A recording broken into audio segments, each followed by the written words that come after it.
Hello. Hello friends. तो आज मैं आपको बताऊंगी कि केतु में सूर्य की महादशा में क्या हो सकता है। तो जो सूर्य होता है वो आपकी आत्मा कहलाता है और आपके पिता का भी कारक होता है और आपके मान सम्मान और आपकी पद प्रतिष्ठा और जो सरकारी नौकरी या सरकारी काम जो होते हैं उनका कारक होता है। तो इसमें इस टाइम में आपके पिता को कष्ट हो सकता है या आपको भी कष्ट हो सकता है या आपके जहाँ जैसे आप अगर सरकारी नौकरी में हैं तो उसमें परेशानी आ सकती है और आपके मान सम्मान और प्रतिष्ठा को भी इस पीरियड में ठेस लग सकती है। तो इसमें मैं जो मेरा सूर्य था वो मेरे फर्स्ट हाउस में था। तो जो फर्स्ट हाउस में हुआ तो फर्स्ट हाउस कुंडली का खुद को यानी हमको ही रिप्रेजेंट करता है। तो जब ये सूर्य का पीरियड आया केतु में तो मैं बहुत बीमार पड़ गई थी। तो मतलब इतनी बीमार हो गई थी कि मुझसे चला भी नहीं जाता था। तो इस तरीके से सूर्य मतलब आपके जिस हाउस में होगा उस हाउस से संबंधित चीज़ों को और जो चीज़ें सूर्य से संबंधित हैं उनको उन पर इफ़ेक्ट डाल सकता है। जो ये केतु होता है ना ये सूर्य और चंद्रमा का जो पीरियड आता है ना ये भी लोगों का बहुत ख़राब जाता है। क्योंकि जो केतु होता है वो चंद्रमा और सूर्य को पसंद नहीं करता है। क्योंकि ये जब स्टोरी आप लोगों ने सुनी होगी कि जब स्वरभानु नामक राक्षस जो था वो अमृत पान करता है तो सूर्य और चंद्रमा ही भगवान विष्णु को बताते हैं कि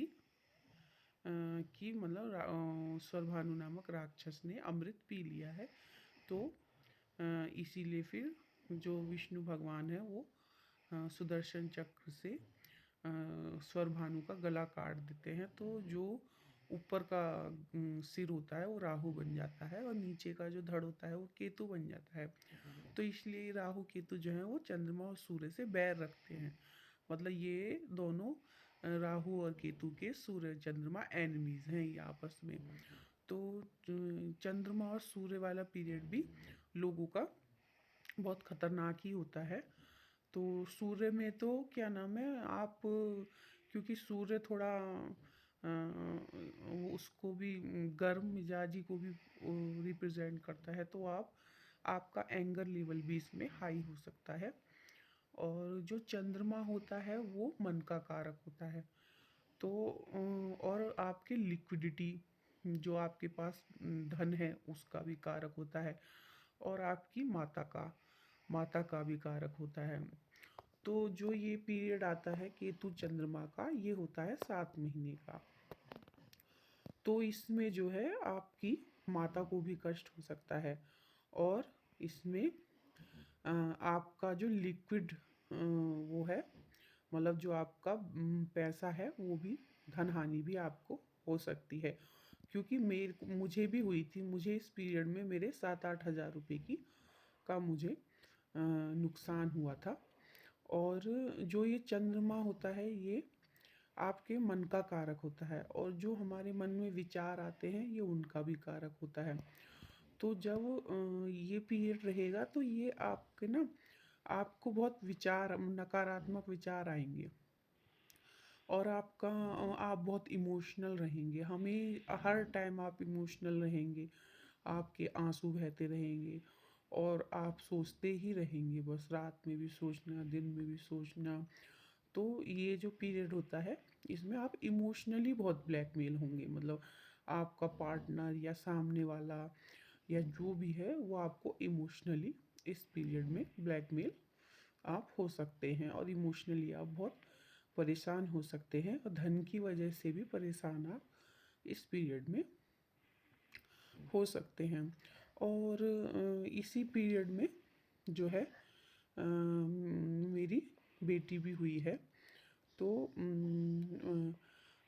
तो ये इसी जो यही केतु और चंद्रमा का जो पीरियड होता है, अगर इसमें कोई संतान पैदा होती है तो ये वो संतान आपको दुख देने वाली होती है। तो मेरी बेटी भी जो हुई है वो वो भी सिंड्रोमिक बच्ची है। तो इसकी वजह से उसकी बच्चे की वजह से मुझे बहुत दुख झेलने पड़े हैं और अभी तक पड़ रहे हैं। और उन बच्चों की खूब सेवा करनी पड़ रही है। बच्चे नॉर्मल नहीं हैं, दूसरे बच्चों के जैसे नहीं हैं। तो उनके लिए बहुत ही स्ट्रगल भी करना पड़ रहा है, लोगों के ताने भी सुनने पड़े हैं। और बहुत मतलब वो जो बच्चे पैदा होता है इस पीरियड में, तो वो भी उसकी वजह से भी आपको बहुत झेलना पड़ सकता है, वो संतान आपको दुख दे सकती है। मेरी मैरिज जो हुई थी वो केतु और वीनस के लास्ट 2-3 महीने जब बचे थे तब उसमें हुई थी। तो जब तक वीनस केतु में वीनस रहा तब तक तो सब कुछ ठीक रहा।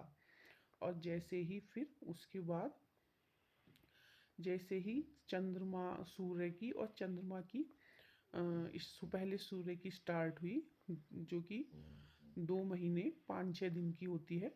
उसके बाद फिर 7 महीने की चंद्रमा की स्टार्ट हुई। तो तब से ही फिर प्रॉब्लम्स आने शुरू हो गए थे। सूर्य की केतु में सूर्य की महादशा जब से चली तब से ही फिर सब प्रॉब्लम शुरू हो गए। धीरे धीरे धीरे इमोशनली बहुत परेशान, बहुत नकारात्मक विचार, और बहुत ज़्यादा रोना, बहुत रातों को नींद ना आना, तब से ही फिर वो सब चीज़ें स्टार्ट हो गई थी धीरे धीरे। और हस्बैंड से छोटी छोटी बातों पर लड़ाइयाँ, और छोटी छोटी एक दूसरे के लिए मिसअंडरस्टैंडिंग, वो धीरे धीरे फिर शुरू हो चुकी थी अब इस पीरियड में होनी। तो फ्रेंड्स, आप लोग ये ज़रूर ध्यान रखें कि केतु की महादशा जो है वो एक बहुत भयानक महादशा है। इसमें ये सब चीज़ें, जो भी इसकी बेसिक चीज़ें हैं, वो सब ज़रूर होंगी आप लोगों के साथ। तो इसमें ना आप हिम्मत ना हारें, धैर्य रखें। और जिस तरीके से भी आप इसको निकाल सकते हैं, जिस तरीके से भी आपको सुकून मिलता हो एस्ट्रोलॉजी से, किसी भी चीज़ से, उसको करते रहें और इस महादशा को निकालें। और क्योंकि वीनस की ये ना समझें कि आगे कुछ नहीं होगा। जब वीनस की महादशा आएगी तब एकदम से तो कुछ नहीं होगा, धीरे धीरे धीरे आप लोग देखोगे कि धीरे धीरे चेंजेस होने लग जाएंगे।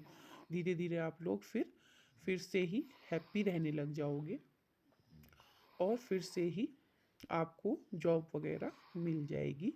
और आपके रिलेशंस भी सबके साथ अच्छे हो जाएंगे। और और और जो आपको जो सुसाइडियल टेंडेंसी होती थी वो भी आपकी ख़त्म हो जाएगी।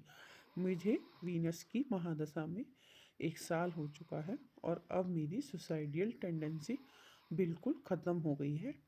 और अब मुझे नकारात्मक विचार भी नहीं आते हैं। और पूरे 1 साल बाद से मेरा हस्बैंड के साथ 1 साल लगा पूरा। वीनस की महादशा ने भी पूरा 1 साल लिया है। इस 1 साल होने के बाद मेरे हस्बैंड के साथ भी रिलेशंस अब धीरे धीरे अच्छे होते जा रहे हैं। दोस्तों, लाइक करें, सब्सक्राइब करें और कमेंट करें। कुछ पूछना हो तो आप अपनी लाइफ के बारे में मुझसे पूछ सकते हैं। मैं आपको ज़रूर कमेंट में बताऊंगी।